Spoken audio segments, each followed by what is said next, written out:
अब हम समझेंगे आखिर हमें मैकेनिक्स क्यों पढ़ना है।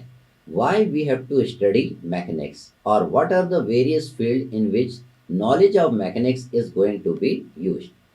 आगे चल के एज ए इंजीनियर हमें कुछ सब्जेक्ट्स पढ़ना रहता है जिसमें मैकेनिक्स के कंसेप्ट की ज़रूरत हमें पड़ती है, जैसे कि strength of material, theory of structure, theory of machine, machine design, fluid mechanics. इनमें हमको मैकेनिक्स के कंसेप्ट की ज़रूरत पड़ती है। अब सवाल उठता है आखिर हम मैकेनिक्स में क्या पढ़ते हैं जिनके कंसेप्ट की ज़रूरत हमको इन सब्जेक्ट्स में पड़ती है। हम मैकेनिक्स में जनरली दो चीज़ पढ़ते हैं। हम मैकेनिक्स में एक तो फोर्स के बारे में पढ़ते हैं, सेकंड इफेक्ट ऑफ फोर्स के बारे में पढ़ते हैं, और इन कंसेप्ट की ज़रूरत इन सब्जेक्ट्स में हमको पड़ती है। अब सवाल उठता है किस तरीके से, जैसे कि स्ट्रेंथ ऑफ मटेरियल, नाम से ही क्लियर है, मटेरियल की स्ट्रेंथ, मटेरियल की ताकत। जहाँ पे भी स्ट्रेंथ आ गया वहाँ पे कौन आ गया, फोर्स आ गया। जहाँ पे भी फोर्स आ गया वहाँ पे कौन आ गया, मैकेनिक्स आपकी आ गई। अब एक एग्जांपल से समझते हैं। ये देखिए आपको एक ये फैन नज़र आ रहा है। फैन का कुछ वेट है जो फैन के सेंटर ऑफ ग्रेविटी पे लगेगा और कैसा लगेगा, वर्टिकली डाउनवर्ड लगेगा। तो किसी इंजीनियर ने इस फैन के इस रॉड की स्ट्रेंथ निकाली थी कि आखिर ये रॉड कितना वेट कितने दिन तक कितने टेम्परेचर तक सरवाइव कर सकती है। अगर उसने इसकी स्ट्रेंथ नहीं निकाली रहती तो ये फैन कभी भी हमारे ऊपर गिर जाता है। इसी तरह आपको एक स्टूल नज़र आ रहा है। इस स्टूल के भी इन पाँव की स्ट्रेंथ किसी इंजीनियर ने निकाली थी ताकि हम कंफर्टेबली इसके ऊपर बैठे रहें और स्टूल आपका ना टूटे। आपके दिमाग में एक सवाल उठ रहा होगा, आखिर इसकी स्ट्रेंथ निकालने के लिए किसी इंजीनियर की ज़रूरत हमको क्यों पड़ रही है।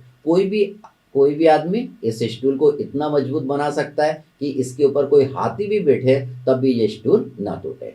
देखिए, अगर हमको बहुत मजबूत बनाना है तो हम बिजली के जो खंभे आते हैं मोटे मोटे बड़े, हम उस खंभे जितने मोटे रहते हैं वो उसके पाँव बना दें तो उसके ऊपर हाथी भी बैठेगा तो ये स्टूल आपका नहीं टूटेगा। लेकिन स्टूल के ऊपर हमें किसे बैठाना है, हमको खुद बैठना है, हाथी को तो बैठाना नहीं। तो अगर आपने बिजली के खंभों के पाँव इसके बना दिए तो स्टूल आपका मजबूत तो हो जाएगा, लेकिन साथ में उसकी कॉस्ट बहुत ज़्यादा बढ़ जाएगी और उतनी मजबूती की ज़रूरत हमको नहीं है। अगर देखिए आपने बिजली के जो खंभे हैं उसके पाँव बनाए, एक पाँव मान लीजिए 100 kg का, तो चार पाँव 400 kg का हो जाएगा। और 1 किलो लोहा मान लीजिए 50 रुपए का है, तो 400 kg लोहा कितने का आ जाएगा, 20,000 का आ जाएगा। अगर आपने एक एक किलो के इसके चार पाँव बनाए हुए हैं तो 4 किलो के पाँव हो गए, 50 रुपए के हिसाब से 200 रुपए का आपका ये स्टूल बन जाएगा। और इसके ऊपर इंसान बैठना है तो एक इंसान का वेट को बियर करने के लिए 4 kg के पाँव काफ़ी हैं, उतनी मजबूती के पाँव काफ़ी है। उसके लिए हमको बिजली के खंभों जितने मोटे लोहे के पाँव बनाने की कोई ज़रूरत नहीं है। तो चीज़ हमें क्या बनानी है, मजबूत भी बनानी है और किफ़ायती भी बनानी है। ये नहीं कि मजबूती के नाम पे हमने इसको इतना मजबूत बना दिया जिसकी की ज़रूरत हमको नहीं है।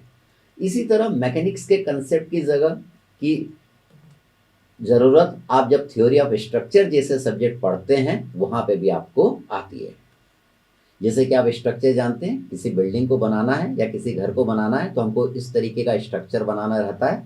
तो जब हम सिंगल मंजिल की बिल्डिंग बनाते हैं या घर बनाते हैं सिंगल मंजिल का, तो हम ये जो कॉलम है और जो बीम है उसको जो स्ट्रेंथ देते हैं वो सिंगल मंजिल के हिसाब से देते हैं। और जब आपको 10 मंजिल की बिल्डिंग बनाना है तो कॉलम और बीम को जो हमको स्ट्रेंथ देना है वो 10 मंजिल के हिसाब से देना है। अब इसको स्ट्रेंथ देने के लिए हमको क्या करना पड़ता है, इसके अंदर रॉड डालनी पड़ती है। हम जो रॉड डालते हैं वो 10 mm की भी आती है और 50 mm की भी आती है। अगर सिंगल मंजिल का घर बनाना है तो आप 10 mm का रॉड का यूज़ करेंगे, और ज़्यादा ऊंची बिल्डिंग बनाना है तो हम 50 mm की रॉडों का यूज़ करेंगे। अब सिंगल मंजिल में हम 50 mm के रॉडों का यूज़ क्यों नहीं करेंगे, क्योंकि उतनी मजबूती की ज़रूरत नहीं है। अगर आपने उसका यूज़ करा तो आपके बिल्डिंग का खर्चा क्या हो जाएगा, बहुत ज़्यादा बढ़ जाएगा। जैसे आपको स्टूल बनाना है तो आपने यहाँ पे बिजली के खंभों का यूज़ नहीं करा, आपने खाली एक एक किलो के लोहे के रॉड का यूज़ आपने किया। उसी तरह आपने यहाँ पे सिंगल मंजिल के घर बनाने के लिए यहाँ पे जो पाँव यूज़ करें उसमें 10 mm के रॉड का यूज़ करा, और अगर 10 मंजिल के घर बनाएंगे तो उसमें आप 50 mm के रॉडों का यूज़ करेंगे ताकि सिंगल मंजिल के घर में आपका कॉस्ट बच जाए। इसी तरह स्ट्रेंथ मैकेनिक्स के कंसेप्ट की ज़रूरत मैकेनिकल इंजीनियर को भी पड़ती है जब आप थ्योरी ऑफ मशीन और मशीन डिज़ाइन जैसे सब्जेक्ट पढ़ते हैं। देखिए, हम कोई भी गाड़ी बनाते हैं तो हम क्या चाहते हैं, हमारी गाड़ी का एवरेज अच्छा रहे, उसका पिकअप अच्छा रहे। उसका एवरेज और पिकअप कब अच्छा रहेगा, जब उसका इंटरनल और एक्सटर्नल रेजिस्टेंस कम रहेगा। अब रेजिस्टेंस कम करना है या इंटरनल और एक्सटर्नल फ्रिक्शनल फोर्स को आपको कम करना है, तो वहाँ पे भी मैकेनिक्स के कंसेप्ट की ज़रूरत आपको पड़ेगी। तो मैकेनिक्स के कंसेप्ट की ज़रूरत ऐसे इंजीनियर आपको इस तरीके से आगे पड़ती है। अब हम ये समझें, आखिर हमको मैकेनिक्स में क्या पढ़ना है, हमारा क्या सिलेबस है। तो देखिए, जो मैकेनिक्स है इसके दो पार्ट हैं। एक होता है मैकेनिक्स ऑफ सॉलिड और एक आपका होता है मैकेनिक्स ऑफ लिक्विड। हम मैकेनिक्स ऑफ लिक्विड के बारे में तब पढ़ते हैं जब हम फ्लूइड मैकेनिक्स पढ़ते हैं। मैकेनिक्स ऑफ सॉलिड, जो सॉलिड आपका होता है, ये दो तरीके का होता है। एक आपका रिजिड होता है, एक आपका डिफॉर्मेबल होता है। हम रिजिड बॉडी क्या होती है, रिजिड बॉडी वो होती है जो अपना शेप और साइज चेंज नहीं करती है after the application of force. Deformable body वो होती है जो अपना शेप और साइज चेंज कर देती है after the application of force. हम डिफॉर्मेबल बॉडी के बारे में तब पढ़ते हैं जब हम स्ट्रेंथ ऑफ मटेरियल पढ़ते हैं। जो रिजिड बॉडी है आपकी, रिजिड बॉडी दो तरीके की रहेगी। एक आपकी स्टैटिक रहेगी, दूसरी आपकी डायनेमिक रहेगी। स्टैटिक मतलब आपकी रुकी हुई, डायनेमिक मीन्स आपकी चलती हुई। डायनेमिक पोर्शन ऑफ मैकेनिक्स में दो आते हैं, एक आपका आता है काइनेटिक्स, सेकंड आपका आता है काइनेमेटिक्स। हमको स्टैटिक पोर्शन ऑफ मैकेनिक्स पढ़ना है। स्टैटिक पोर्शन ऑफ मैकेनिक्स में हमारा जो सिलेबस है, हमको जो अपने सिलेबस में पढ़ना है, तो इसमें मैं पहले आपको पढ़ाऊंगा composition and resolution of forces. Second truss पढ़ेंगे हम। थर्ड फ्रिक्शन पढ़ेंगे। Fourth centre of gravity, moment of inertia and product of inertia पढ़ेंगे। फिफ्थ हम लोग शेयर फोर्स और बेंडिंग मोमेंट डायग्राम हम लोग पढ़ेंगे। तो सबसे पहले मैं चालू करूंगा composition and resolution of forces, क्योंकि इसके कंसेप्ट की जरूरत आपको आगे पड़ेगी। तो हमारा पहला छोटा सा टॉपिक चालू हो रहा है, composition and resolution of forces. इसमें हम समझेंगे कंपोजिशन क्या होता है, रेजोल्यूशन क्या होता है और फोर्स क्या होता है। तो पहले हम समझेंगे व्हाट इज फोर्स। देखिए, फोर्स को अगर हम डिफाइन करें तो फोर्स क्या होता है, force is an agent which produce or tends to produce motion or it destroy or tends to destroy motion. Force आपका एक एजेंट है जो मोशन को प्रोड्यूस करता है या प्रोड्यूस करने का प्रयास करता है, या वो मोशन को डिस्ट्रॉय करता है या डिस्ट्रॉय करने का प्रयास करता है। अब सवाल उठता है किस तरीके से। देखिए, आपकी ये एक बॉडी है, इस बॉडी के ऊपर मैंने एक फोर्स लगाया। ये फोर्स कितने का लगाया, 10 न्यूटन का। तो इस 10 न्यूटन के फोर्स ने इस बॉडी को चला दिया। आपने बॉडी पे फोर्स लगाया और फोर्स ने बॉडी को चला दिया। वही अगर मैं 10 न्यूटन का फोर्स इस दीवार पे लगाऊंगा तो ये दीवार आपकी नहीं चलेगी।